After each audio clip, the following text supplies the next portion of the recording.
শুনুন, কিসের খুঁজে এসেছিল সেটা তো আমার বলার বিষয় নয়। কিসের খুঁজে এসেছিলেন সেটা আমার বিষয় নয়।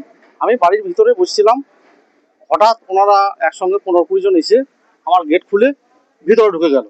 ঢোকার পর আমাকে বলছে আপনার বাড়ি সার্চ করবো। বললাম করুন, সার্চ করবেন তো কী আছে, অসুবিধা কিছু নেই।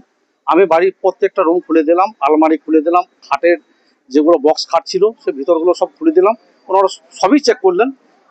আমার বাড়ির বাইরে যে জায়গা সেগুলোও দেখলেন, আমার যে গোডাউন আছে সেই গোডাউনগুলোও দেখলেন। সবই আমি নিজেই দেখিয়ে দিলাম, সব দেখিয়ে দিয়েছি। হ্যাঁ, সেখানে ওনারা কিছু পাইনি। আপনার ঘরে কেন এলো? মানে আপনার সঙ্গে কি কোনো নিশ্চয়ই ওনাদের কোনো কিছু সন্দেহজনক ছিল, তার জন্য এসছে আমার বাড়িতে। এবং আমার বাড়িতে এসছে, আমি তো আর বলতে পারি না যে আমার বাড়ি কেন এলেন, আমি তো ওনাদেরকে প্রশ্ন করতে পারি না। আমি বললাম আমার বাড়িতে এসছেন, সার্চ করবেন করুন, আমি সহযোগিতা করে দিয়েছি নিজে থেকেই, করুন।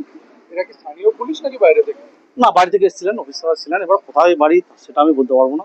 আর মানে যে বিষয়টা নিয়ে এখন চলছে তদন্ত, সেটা হচ্ছে টুলু মণ্ডলের সম্পত্তি বা তার সঙ্গে কি আপনার কোনো আত্মীয়তা বা সম্পর্ক রয়েছে? আত্মীয়তার সম্পর্ক বলতে আমার কাকার জামাই হচ্ছে টুলু মণ্ডল, মেজো কাকা।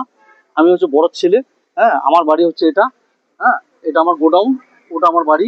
হ্যাঁ, এই হচ্ছে ব্যাপার। আমি নিজের ব্যবসাতেই থাকি, আপনি কি করেন? আমি ধানের ব্যবসা করি। তো আপনার সঙ্গে কি মানে টুলু মণ্ডলের কোনো সখ্যতা বা আর্থিক লেনদেন না কখনো না না হয়েছে? না না না, আমার আপনার সঙ্গে ব্যবসার সঙ্গে কোনো আমার সম্পর্ক কোনো নেই? সম্পর্ক নেই। এমনি আপনি চিনতেন? আমার ভগিনপোত হচ্ছে কাকার জামাই, মানে আমার ভগিনপোত হচ্ছে, আমি চিনবো না? নিয়মিত আসতেন? না, সেটা শ্বশুর বাড়ি বলে 1-2 বার আসতেন।